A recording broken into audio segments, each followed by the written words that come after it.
নমস্কার। আজকে আমার আলোচনা বেদ নিয়ে। বেদ শব্দের অর্থ হচ্ছে জ্ঞান।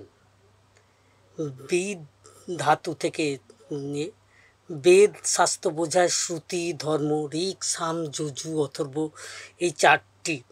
বিদ অর্থে জানা, বেদ তাই জ্ঞান, শাস্ত্রজ্ঞান। আবার হিন্দুদের বিশ্বাস বেদ ঈশ্বর মুখনিসৃত বাণী।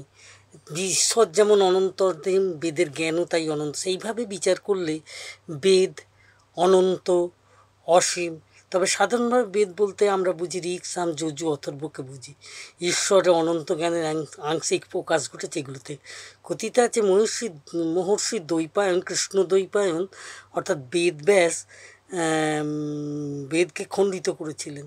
শিষ্য ও পৌলকে ঋগ্বেদ, বৈশম্পায়নকে যজুর্বেদ, জৈমিনিককে সামবেদ ও সুমন্ত্রকে অথর্ববেদ অধ্যয়ন করান।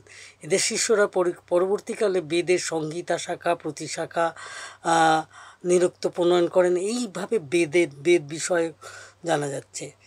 মুন্ডক উপনিষদ বলেছে বেদ অর্থে যারা সম্যক জানেন, অর্থাৎ এইরূপ পরমার্থদর্শী পণ্ডিতগণ বিদ্যা, এই হচ্ছে বেদের বিদ্যা।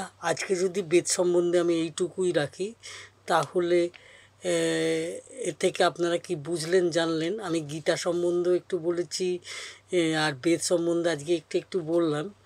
যদি মনে হয় যে হ্যাঁ এই একটুটাও মানুষ নিচ্ছে, তাহলে আমি পরবর্তীকালে আরও এর বিশদ আলোচনা করব বলে আশা রাখছি। নমস্কার।